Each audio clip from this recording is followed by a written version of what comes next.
वित्त मंत्री निर्मला सीतारमण ने गुरुवार सुबह संसद में अंतरिम बजट पेश किया।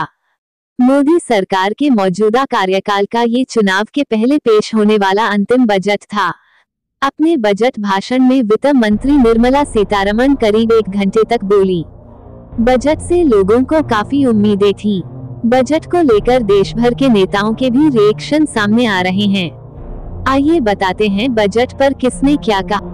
भाजपा के वरिष्ठ नेता एवं ओबीसी मोर्चा के अध्यक्ष नवीन प्रजापति ने बताया कि यह बजट समाज के हर वर्ग को लाभ पहुंचाता है और एक विकसित भारत की नींव रखता है। ये भविष्य के निर्माण का बजट है। ये विकसित भारत के लिए समर्पित बजट है। इस बजट में युवा भारत की युवा आकांक्षा प्रतिबिंब हैं। ये मजबूत भविष्य की गारंटी है।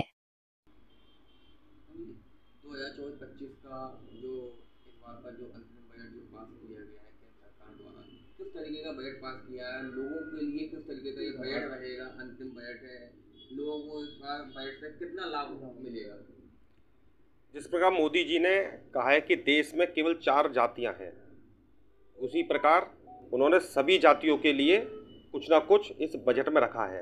मोदी जी ने कहा कि युवा एक हमारे यहाँ जाति है, तो युवाओं के लिए, नौकरी पेशा वालों के लिए, सबके लिए कुछ ना कुछ उसमें इस बजट में प्रावधान रखा गया है। सबका ख्याल इस बजट में रखा गया है। किसानों के लिए भी, जो हमारे अन्नदाता हैं उनके लिए भी मोदी जी ने इस बजट में बहुत अच्छे प्रावधान रखे हैं। और विकसित भारत बनने में कहीं ना कहीं हमारी माताओं बहनों का बहुत बड़ा रोल रहता है। उनकी एक बहुत अहम भागीदारी है कि भारत कैसे विकसित हो, तो उसमें महिलाएं भी सशक्त हों। उसके लिए इस बजट में नारी शक्ति के लिए बहुत प्रावधान रखे गए हैं। मैं आदरणीय प्रधानमंत्री जी का इस बजट के लिए बहुत आभार प्रकट करता हूं, धन्यवाद प्रकट करता हूं कि इतना शानदार और विकसित भारत के लिए इतना सुंदर बजट जो आपने पेश करा है, वो निश्चित भारत फिर से सोने की चिड़िया बनेगा, ऐसी मेरी आशा है। जैसे प्रधानमंत्री द्वारा कहा गया है कि 2047 में एक नया विकसित भारत लागू होगा, उसको भी देखते हुए बजट काफ़ी अच्छा बताया जा रहा है। बिल्कुल निश्चित, मोदी जी दूरदृष्टि के नेता हैं। उन्होंने अपने गोल सेट कर दिए हैं। इस देश को, जो हम पहले कहते थे सोने की चिड़िया, उस सोने की चिड़िया के लिए वो बनाने में लगे हुए हैं। आप मोदी जी की छोटी से छोटी और बड़ी से बड़ी किसी भी योजना का उठा के देख लीजिए, किस प्रकार लोगों को अन्न मिल सके, खाना मिल सके, भरपेट खाना मिल सके। उन्होंने फ्री राशन की योजना चलाई। मोदी जी ने योजना चलाई कि कैसे किसी भी गरीब की छत पक्की रहे, उसको कच्चे घर में ना रहना पड़े, पक्के घर में रहे। उसके लिए उन्होंने प्रधानमंत्री आवास योजना निकाली। मोदी जी ने सबको स्वास्थ्य मिल सके, स्वास्थ्य रोजगार मिल सके, उसके लिए वैक्सीनेशन लगाकर लोगों को स्वस्थ भारत एक के लिए नींव भी रखी है। मोदी जी ने, चाहे वो सेना हो, चाहे हमारे आंतरिक सुरक्षा हो, चाहे हमारा पर्यटन हो, चाहे हमारी धार्मिक संस्कृति की विरासत हो, सबको बढ़ाने का काम करा है। और आज मैं समझता हूँ भारत अपने पैरों पे खड़ा हो रहा है और भारत अपना पुराना वैभव वापस लौट रहा है।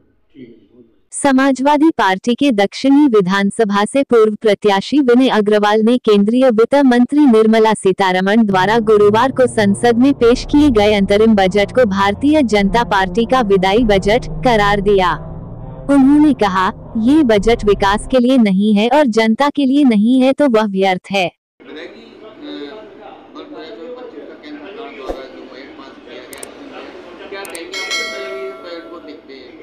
देखिए, जो बजट दिखाया गया है, 45-46 लाख करोड़ का खर्चा दिखाया गया है, और जबकि 30 लाख करोड़ की आमदनी दिखाई गई है, तो 15 लाख करोड़ का जो घाटा दिखाया गया है इसके अंदर, वो कहाँ से कवर होगा। बहुत बड़ी बात है, क्योंकि देश के ऊपर कर्जा चढ़ता जा रहा है और कर्जे का निदान कैसे होगा ये कर्जा। और पिछले 10 साल में तो कर्जा वास्तव में इतना चढ़ गया है, बहुत कर्जा चढ़ गया है।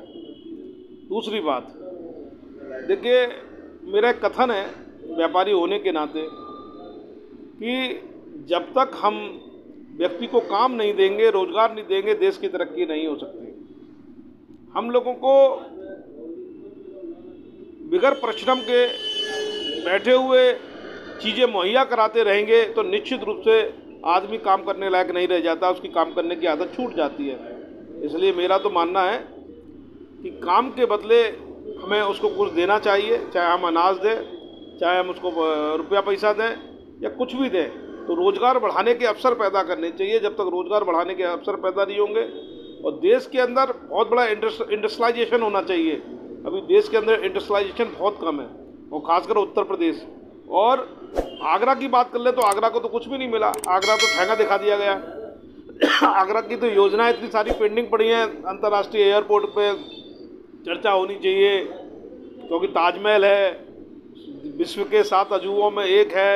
इंटरनेशनल स्टेडियम पे चर्चा होनी चाहिए। एमजी रोड के ऊपर जो मेट्रो बन रही है, वो अंडरग्राउंड मेट्रो और एलिवेटेड एमजी रोड बनना चाहिए। बैराज की बात होनी चाहिए। आगरा को कुछ नहीं मिला है। इससे ये साबित होता है आगरा की पैरवी करने वाले हमारे नेतागण सक्षम नहीं है कि आगरा को कुछ दिला पाएँ।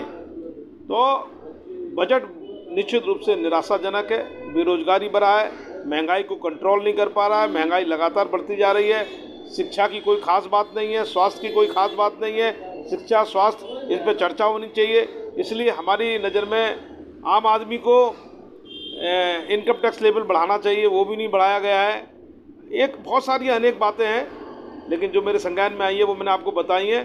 तो निश्चित रूप से निराशाजनक रहा है इस बार का बजट। उत्तर प्रदेश ग्रामीण मजदूर संगठन के अध्यक्ष तुलाराम शर्मा के पुत्र राहुल शर्मा ने कहा कि 2024-25 का अंतरिम बजट 2047 तक विकसित भारत बनाने के प्रधानमंत्री नरेंद्र मोदी के दृष्टिकोण को साकार करने की रूपरेखा प्रस्तुत करने वाला है, और कहा कि वित्त मंत्री का बजट भाषण भारत को हर क्षेत्र में अग्रणी बनाने की यात्रा में पिछले 10 वर्ष में मोदी सरकार द्वारा प्राप्त उपलब्धियों पर रोशनी डालता है। अंतरिम बजट जो पास किया गया है, किस तरीके का बजट है? क्या मानते हैं बजट को 2047 तक जो केंद्र सरकार बता रहे हैं कि बजट काफ़ी अच्छा रहेगा, सबसे पहले मैं आपको धन्यवाद दूंगा, आपने जो हमें अपनी बात रखने का मौका दिया। तो जैसा अब सरकार ने अंतरिम बजट पेश किया है, उसमें विज़न दिखाया गया है कि 2047 तक भारत एक विकसित राष्ट्र के रूप में जो है विकसित राष्ट्र बन जाएगा। वो तो सपनों का भारत बनेगा, और ये हमारी भी यही इच्छा है कि हमारा भारत भी यूरोपियन कंट्रीज़ और अन्य देशों की बराबरी करे, हम भी आगे चले, हमारी अर्थव्यवस्था मजबूत हो। लेकिन सरकार ने जिस तरह से लखपति दीदी योजनाएं या मकान बनाने के बारे में बात कही है, साथ ही साथ सरकार को जो ग्रामीण मजदूर हैं या निर्माण श्रमिक हैं, जो भी देश के इंफ्रास्ट्रक्चर को मजबूत कर रहे हैं, उन्हीं की वजह से देश आगे विकास की राह पर जा रहा है। तो सरकार को उनके बारे में भी सोचना चाहिए। मैं उत्तर प्रदेश ग्रामीण मजदूर संगठन की ओर से सरकार से मांग करता हूं कि निर्माण मजदूरों को भी बीमा स्वास्थ्य योजना का लाभ दिया जाए, और उनको जो स्वास्थ्य सुरक्षा है, उनको स्वास्थ्य सुरक्षा को भी मूल अधिकारों में शामिल किया जाए। एडवोकेट उमेश अग्रवाल ने बताया कि वर्षों से हम लोग खंडपीठ स्थापना की मांग करते चले आ रहे हैं, लेकिन इस बजट में खंडपीठ की स्थापना को लेकर कोई भी बात नहीं की गई है, तो ये हमारे लिए एक व्यर्थ का बजट है। 2025 का जो अंतरिम बजट केंद्र सरकार द्वारा पास हुआ है, समय लगातार क्या नाम है अधिवक्ता लोग हाईकोर्ट की मांग कर चले आए हैं। क्या लगता है बजट के अंदर जो हाईकोर्ट की मांग नहीं मानी गई, किस तरीके से नजरिए को देखते हैं बजट को? अभी तक तो सरकार ने हमेशा आगरा को नज़रअंदाज किया, जिसमें पुराने समय पर ही आगरा में हाईकोर्ट बन जाना चाहिए। हाईकोर्ट न होने की वजह से अधिवक्ताओं को भी समस्या का समाधान परेशानियों का सामना करना पड़ता है। यहाँ के लोगों को यहाँ के केसेस के इलाहाबाद के चक्कर में बहुत लेट होते। तो मैं तो ये समझता हूँ अंतरिम बजट में सरकार को सोचना चाहिए था, खंडपीठ यहाँ बनानी चाहिए, हाईकोर्ट बनाना चाहिए, जिससे लोगों को सुविधा हो सके, लोगों को आसानी।